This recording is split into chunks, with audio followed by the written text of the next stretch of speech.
Selamat pagi. Nah, ini Soimah yang kemarin saya sudah jelaskan di video pertama.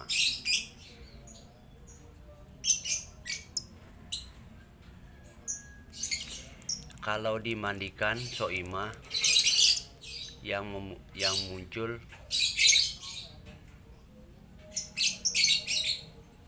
adalah birahi.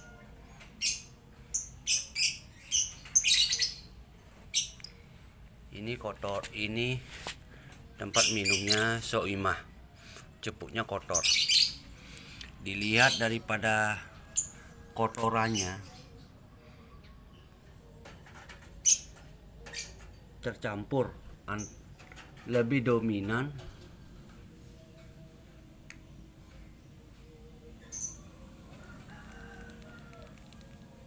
birahi, tetapi ada juga yang warna hijau itu seperti tidak birahi. Nah, ini hijau ini tidak birahi. Soimah kalau dimandikan akan jadi birahi. Kondisi Soimah seperti ini, apa yang harus dilakukan? Kondisi Soimah ini hariannya kadang-kadang ngebebek. Lalu apa yang harus dilakukan untuk kita bermain fighter? Nah, kalau kita memilih bermain fighter, artinya Soimah ini memerlukan lebih banyak jemur dibandingkan mandi agar stabil antara birahi dan emosinya. Kalau kita mau bermain fighter, tetapi kalau kita mau bermain lebih tinggi lagi, birahi di atas birahi, maka yang dikejar adalah mandi setiap hari agar birahinya tambah memuncak. Karena dalam teori kita bermain birahi di atas birahi, naikkan birahi itu, baru setelah itu kita turunkan. Nanti akan ketemu kembali juga dengan namanya titik birahi dan emosi, atau istilahnya adalah muncul titik gacor seperti ini. Nah, kemarin saya memberikan video itu adalah dasar kita menentukan lovebird tersebut kondisinya seperti apa. Dengan contoh yang saya berikan itu adalah salah satu contoh lovebird yang sudah OB, orang bilang secara umum. Nah, mau diturunkan berarti kita bermain fighter.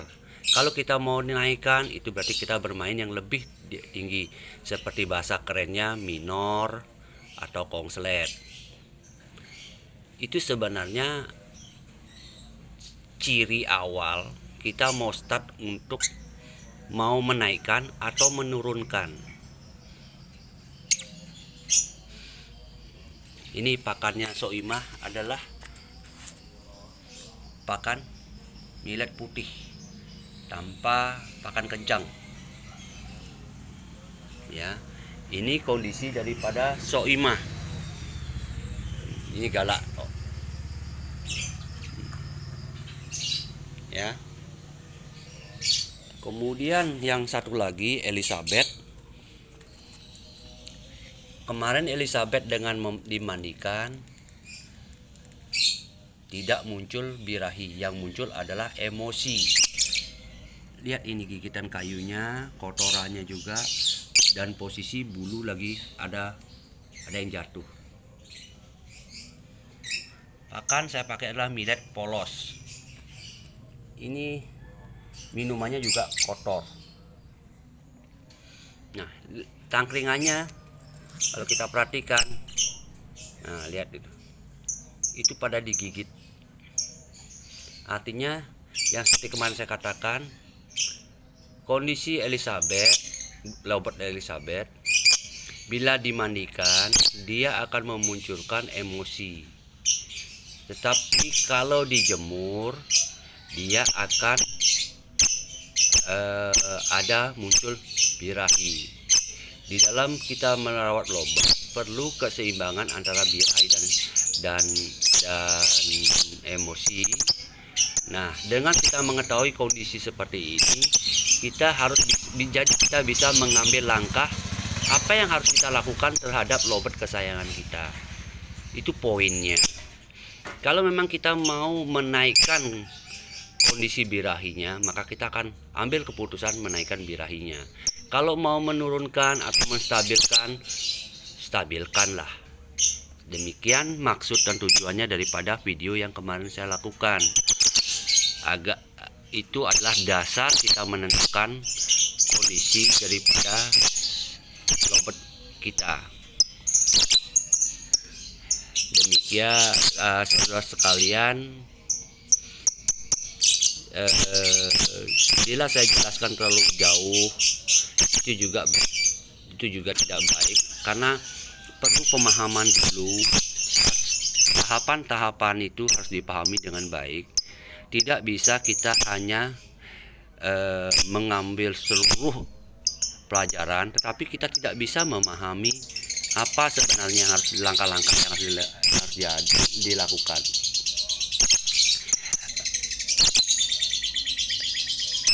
Dengan dukungan saudara-saudara sekalian, dengan cara like, subscribe, itu menandakan kalian suka dengan apa yang saya bagikan. Itu adalah menjadi motivator saya untuk lebih sering lagi berbagi suatu ilmu yang saya ketahui. Di sini akan ada yang namanya kelanjutan yang akan saya bagikan. Tanpa dukungan kalian, maka itu tidak akan terjadi. Saya harap kepada kalian, dukunglah apa yang saya lakukan ini dengan cara subscribe dan like setiap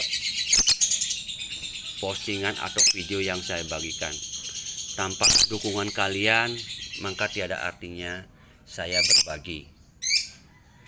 Demikian pola cara mengenal kondisi lobet di titik OB. Dari titik OB itu kita menentukan arah mau turun atau menstabilkan, atau mau menaikkan arahnya ke minor atau konslet. Tanpa memahami itu, tiada artinya kita melakukan suatu tahapan. Terima kasih saudara-saudara sekalian, semoga semua sehat selalu. Tuhan memberkati kalian semua. Amin.